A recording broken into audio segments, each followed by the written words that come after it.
দেশনেত্রী বেগম খালেদা জিয়ার রোগ মুক্তি কামনায় মধ্যনগরে দোয়া মাহফিল। প্রধান অতিথি কামরুজ্জামান কামরুল। বাংলাদেশ জাতীয়তাবাদী দল বিএনপি চেয়ারপারসন ও সাবেক প্রধানমন্ত্রী দেশনেত্রী বেগম খালেদা জিয়ার আশু রোগ মুক্তি ও সুস্বাস্থ্য কামনায় সুনামগঞ্জের মধ্যনগর উপজেলার মহিষখলা বাজারে এক বিশেষ দোয়া মাহফিল অনুষ্ঠিত হয়েছে। বংশীকুণ্ডা উত্তর ইউনিয়ন বিএনপি ও অঙ্গ সংগঠনসমূহের উদ্যোগে আজ বুধবার ২৬শে নভেম্বর ২০২৫ এই গুরুত্বপূর্ণ মাহফিলটি আয়োজিত হয়। এতে খালেদা জিয়ার দ্রুত আরোগ্য কামনা করে মহান আল্লাহ তাআলার দরবারে বিশেষ মোনাজাত করা হয়। দোয়া মাহফিলে প্রধান অতিথি হিসেবে উপস্থিত ছিলেন সুনামগঞ্জ জেলা বিএনপির আহ্বায়ক কমিটির সদস্য ও তাহিরপুর উপজেলা পরিষদের সাবেক চেয়ারম্যান কামরুজ্জামান কামরুল। তিনি তার বক্তব্যে বেগম জিয়ার শারীরিক অবস্থা নিয়ে উদ্বেগ প্রকাশ করেন এবং তার সুস্বাস্থ্য ও দীর্ঘায়ু কামনা করে নেতাকর্মীদের প্রতি ঐক্যবদ্ধভাবে কাজ করার আহ্বান জানান।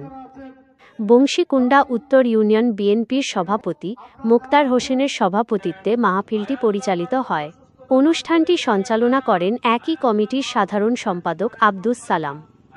দোয়া মাহফিলে এ সময় উপজেলা ও স্থানীয় বিএনপি এবং এর অঙ্গ ও সহযোগী সংগঠনের বিপুল সংখ্যক নেতৃবৃন্দ উপস্থিত ছিলেন।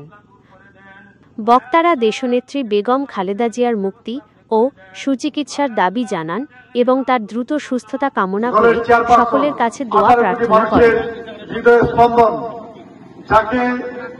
ভালোবাসি 18 কোটি মানুষ, দল মত নির্বিশেষে যে মানুষটাকে পছন্দ করে, সর্বস্তরের মানুষ, সেই মাদার অফ ডেমোক্রেসি, গণতন্ত্রের মা, যিনি হসপিটালে অসুস্থ অবস্থা আছেন, সেই মায়ের জন্য আজকে দোয়ার আয়োজন করেছেন। এই ইউনিয়নের নেতৃবৃন্দকে আমি অসংখ্য ধন্যবাদ জানাই, যারা এই আয়োজন করেছেন, একটা সুন্দর আয়োজন করেছেন। আমার মার জন্য, গণতন্ত্রের মার জন্য দোয়ার আয়োজন করেছেন। 18 কোটি মানুষের হৃদয়ের স্পন্দন। তিনি বলেছিলেন, আমার তো 2টি সন্তান নয়, আমার 18 কোটি মানুষ আমার সন্তান। আমি এই 18 কোটি মানুষকে রেখে আমি কোথাও যাব না। সেই তখনকার সময় শেখ হাসিনা কিন্তু ঠিকই পালিয়ে গিয়েছিল, আমার নেত্রী, আমার মা কিন্তু পালিয়ে যায় নাই।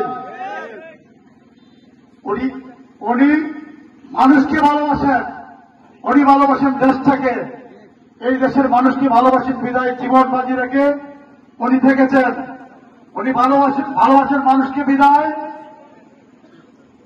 ওনার একটি সন্তানকে হারাতে হয়েছে, আরেকটা সন্তানকে বঙ্গুত্ব বরণ করতে হয়েছিল। সেই সময় সুদূর লন্ডনে গিয়ে চিকিৎসা নিয়ে উনি বেঁচে আছেন আপনাদের দোয়ায়।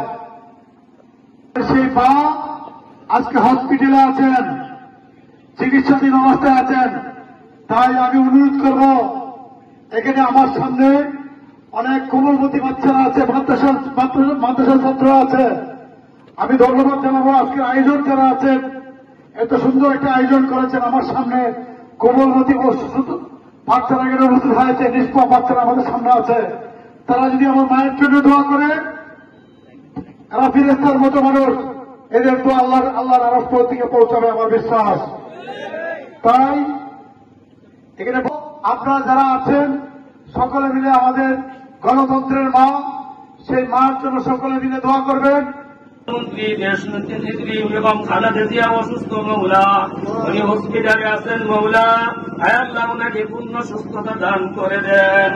আয় আল্লাহ ওনার রূপকে মুক্তি দান করেন। আয় আল্লাহ ওনার রূপকে শিফায়ে কামিলা আজিলা দাইমা নসিব দান করেন।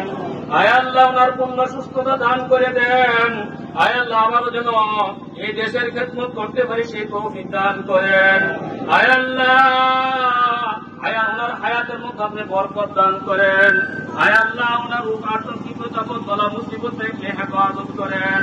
আয় আল্লাহ আয় আল্লাহ ভারপ্রাপ্ত চেয়ারম্যান তারেক রহমান সাহেব, আয় আল্লাহ উনি লন্ডন প্রবাসী আছেন, আয় আল্লাহ ওনাকে সুস্বাস্থ্য দান করেন মৌলা, আয় আল্লাহ ওনার সকল ধরনের মিথ্যা মামলা আয় আল্লাহ মিথ্যা মামলা দূর করে দেন, আয় আল্লাহ দেশে যেন আসতে পারি সেই ব্যবস্থা আপনি করে দেন, আয় আল্লাহ আমরা যেখানে হাত তুলেছি মৌলা, আয় আল্লাহ জেলা পর্যায়ে আয় আল্লাহ لعلكم تذكرون ففروا